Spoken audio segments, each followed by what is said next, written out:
Naam, tunaendelea katika hadithi hii nambari 3377 ambayo kwa vitabu vingine hapa ni 2865. عن عدي بن حاتم رضي الله عنه أن رجلا خطب عند النبي صلى الله عليه وسلم فقال: من يطع الله ورسوله فقد رشد ومن يعصيهما فقد غوى. هي حديث كيبوكي عدي بن حاتم رضي الله عنه. عدي بن حاتم mtoto Hatim Tai. Zamani kabisa kabla ya Uislamu alikuwa mtu mmoja na nabii akawa siku nyingi sana, mpaka wanasema wanakadiria alikufa katika miaka 578 miladia, kabla hajazaliwa bwana mtume. Sasa huyu ni mtu ambaye alikuwa asili yake katika kabila la Tai, watu wa Tai ambaye wanasema ni watu kutoka katika sehemu za Yemen, alafu wakahamia sehemu za Hijaz. Maana Waarabu wanakuwa wanagawanywa makundi mawili. Kuna Waarabu wanaitwa Qahtaniina ambao asili yao kutoka Yemen, lakini kuna Waarabu wanaitwa Adnaniyina ambao asili yao kutoka sehemu za Hijaz. Kwa hiyo bwana mtume sallallahu alaihi wasallam alishanganya baina Qahtaniina na Adnaniyina kutokana na Nabii Allah Ismail, kwa sababu Nabii Allah Ismail alikuwa katika nasaba hao kina Adnaniyina, lakini wakaja wale watu wa Jurhum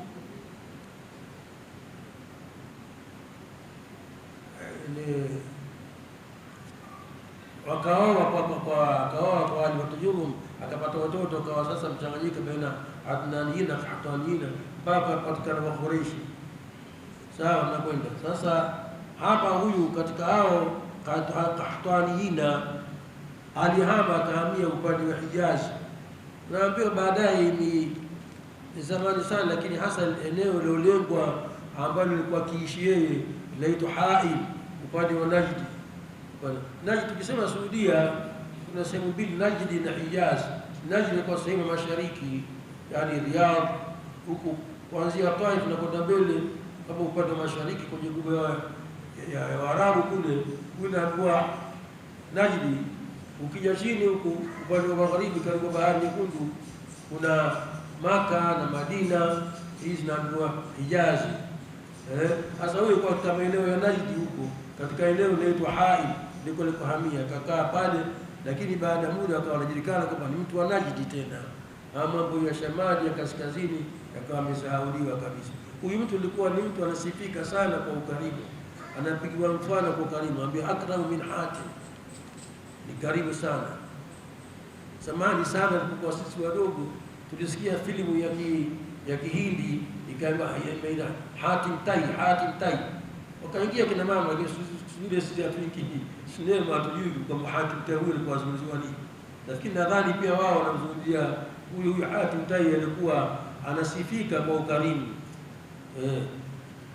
Alikuwa ni mtu ambaye yeye kwanza hali chakula peke yake, lazima apate mgeni ali naye.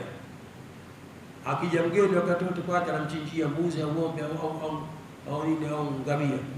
Ni mtu ambaye Mwenyezi Mungu kampa roho ya ukarimu sana, kiasi cha kuwa usiku pale anawatuma watoto wake wende kupanda mahali juu wawashe moto, wakoke moto, ili msafiri akija aone kule kuna moto, pale pana watu, basi akiingia tu pale karibishwa mgeni kaja, anachinjiwa mbuzi, na Mungu kampa neema hiyo kwa ukarimu alionao. Hamuoni mtu anadaiwa ili amlipie madeni. Hamuoni mtu kama ikiwa anataka atakiwa akombolewe kwa mateka anamkomboa. Ni mtu ambaye alikuwa ni karimu kusa kiasi. Huyu nani? Hatim Tai, ambaye babake Adi, ndio maana mtaje yeye kwanza ili iliweke Hatim Tai. Mpaka mkewe pia akamlaumu, bwana punguza ukarimu, mizidi sana. Akamsomea mashairi haya ambayo ameandika, amwambia amawiyu innal mala ghadin wa ra'i'u wa yabqa min almali ahadithu wa dhikru. Amwambia mkewe akiitwa Mawia, mali bwana yanakuja na yanaenda. Unaona, kinachobaki katika mali ni mazungumzo, wanazungumza watu na utaji utakaotajwa basi, lakini mali hayadumu siku zote. Jinsi alivyokuwa ni mtu karibu katika kabila la Tai, Hatim Tai. Sasa huyu Adi ni mwanawe kabila ile Hatutay kabila kubwa mpaka mwisho. Masahaba wako wengi ambao kabila la ile Hatutay, lakini hapa hatuwezi kuwataja ambao si maarufu sana kwetu, lakini pia wanazuoni pia. Kwa mfano kuna wanazuoni mkubwa wa nahwu aliyetunga kitabu Alfia bin Malik katika hii, lakini alihamia baadaye akaenda Andalus. Andalus ni sehemu baina ambayo liko baina ya Portugal na Spain, ndio eneo ambalo lilikuwa limetengwa lile zamani sana, ilikuwa chini mamlaka ya Waislamu ikiitwa Andalus. Kwa hiyo huyu kakaa huko, kazaliwa huko, lakini kabila lake ni kabila la Tay. Vile vile kuna yule mwanazuoni wa ilmu tasawuf na falsafa kiitwa Muhyiddin ibn Arabi, lakini bila ya alif na lam, Arabi. Kuna al-Arabi na Arabi. Yule Arabi ambaye ni mtu wa tasawuf, al-Arabi yule ni mtu wa fiqhi na tafsiri. Huyu anazungumzia mimi Muhyiddin ibn Arabi katika Taif vile vile alikuwa huko sehemu Andalus. Lakini pia kuna washairi kama Abu Tamam nani al-Buhtari, wote hawa walikuwa ni washairi, lakini kabila lao ni Taif. Ni watu ambao kwamba wenyewe familia yao hawatoi, ni watu mashairi. Uone hapa huyu Hatim kamtolea ushairi mkewe, ni kasida nzima hiyo inazungumzia. Huyu nimekutajia ni mwanzo tu, na watu ambao kama ni makarimu sana. Sasa kuna kipindi fulani baada ya kuja Bwana Mtume SAW, majeshi ya Kiislamu yakaenda kavamia kijiji fulani. Kuna watu ambao wao wanafuata dini kinaswara, yaani Wakristo, hawajaslimu bado. Kwa hiyo kupatikana mateka, wengine wanawake. Katika wale kupatikana mateka baada ya kuvamiwa pale, wakachukuliwa wakapelekwa Bwana Mtume SAW.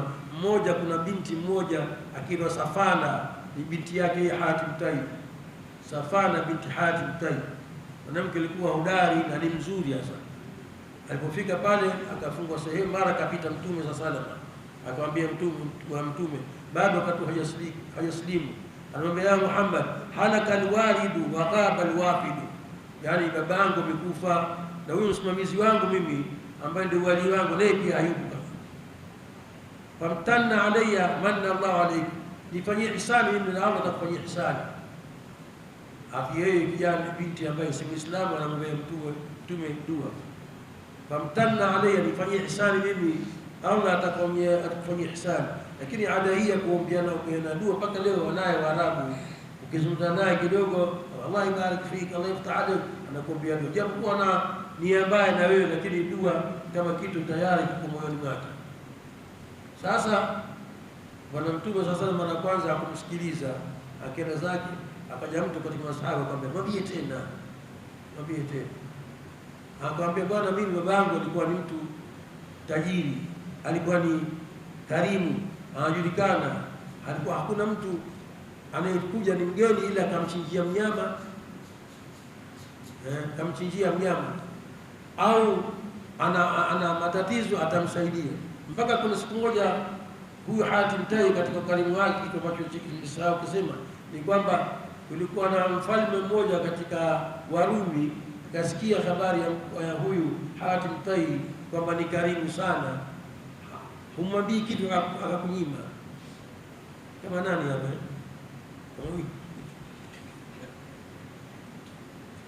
hakuna mmoja jitokeze wewe. Angalia watu wa karimu. Hatim Tay alikuwa ni kafiri, lakini alikuwa na sifa ambayo imependeza Bwana Mtume sana.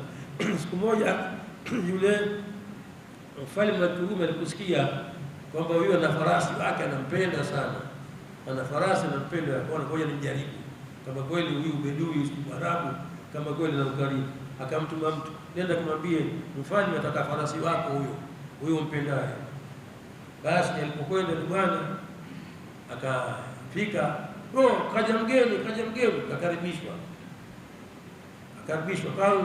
kwanza. Kabla kila kitu akaribishwa mgeni, atengenezewe chakula. Kwa mpaka wakati ule kulikuwa kuna ukame na fulani, nyama pia kidogo.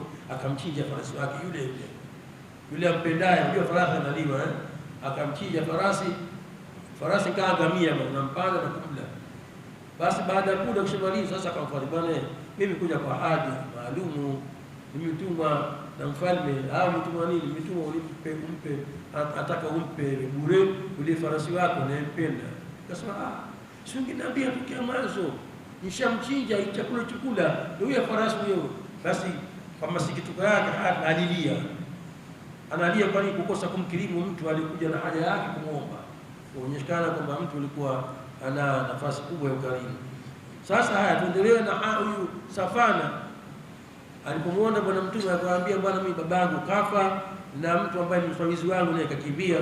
Bwana mtume sasa akamuuliza, akamwambia, haya, huyo babako nani? Babangu Hatim Tai, alikuwa ni mtu karimu, hawaishi wageni kwake na hivi na hivi. Bwana mtume ni mtu ambaye ameamka, si kwamba hajui mambo maisha yaliyotangulia. Hatim Tai akaa, bwana mtume akenda, watu wakamwambia, mwambie tena. Akaja, Muhammad, mimi bwana si wa kufungwa, utangalisha katika kabila langu na hivi na hivi. Waambia, ndio nimekusikia, lakini sasa mimi natafuta mtu kumkabidhi wewe akurejeshe kwenu, siwezi kuacha peke yako. Basi akakaa kusubiri apatikane huyo mtu. Mara kidogo likaja kabila katika jamaa zake, akajitokeza Safana kumwambia Mtume sallallahu alaihi wasallam, mimi bwana nishapata watu kunipeleka. Basi akaruhusiwa, akapewa na mazawadi chungu zima na nguo na pesa za kutumia, aende akatumia kwao. Safana wakati bado baada pale Safana ashhadu an la ilaha illallah, wasilimu pale. Akasema, lakini ya Rasulullah, mimi nishasilimu na mimi umenipa ruhusa. Hawa wenzangu nimekuja nao ambao katika mateka. Naona Bwana Mtume sallallahu alaihi wasallam akamwambia masahaba, na hawa pia waacheni kwa heshima ya babake huyu, kwa utukufu wa babake. Babake alikuwa ni mtukufu, karimu, ana sifa za Kiislamu kama alivyopewa uhuru yeye na wale. Wakawa wote sawari pamoja. Mara karejea tena Safana, mwanamke hodari kusema, ya Rasulullah, bado bwana, nyinyi mlipokuwa wakavamia eneo lile, watu walikimbia wakakaa milimani, pengine mpaka sasa kwa uoga wao wanashindwa kutoka, wako milimani unashindwa kutoka. Bwana Mtume sasa akasema, akaitwa Ali bin Abi Talib radhiyallahu anhu, nenda kwa waambia kwamba hao sasa wako katika amani, pia wameachiwa waishi kwa kutokana na ukarimu ya mzee wao Hatim. Alipokwenda akatoa tangazo, Ali bin Abi Talib kwa sauti kubwa, wakaja wote kutoka milimani kwamba naye Bwana Mtume akakuruhusu samwe huru. Kwa hiyo kutokana na utukufu huyo mzee Hatim alikuwepo hapa, wakasema shahadu an la ilaha illa, wakaslimu wote. Huyu Safana habari zake kwa kubwa Sasa Safana huyu ana ndugu yake ambaye ndio huyu Ali bin Hatim. Yesu kakimbia, wasema kakimbilia sehemu za Sham. Sasa baadhi wanazuoni wanasema alipelekea barua huko aliko, au wengine wanasema baada ya kuachwa huru Safana alikwenda mpaka kule Sham, akaonana na kakake huyu Ali, akamuuliza, habibu, namuonaje Muhammad? Akasema, bwana, yule mtu aina nyingine bwana, tena mimi nakwambia haraka wewe kwa kukutana naye, na wewe ukasilimu, usiweke mbali naye. Akaondoka Hatim, nani huyu Ali bin Hatim, akaja mpaka Madina katika mwaka wa 9 katika mwezi wa Shaaban.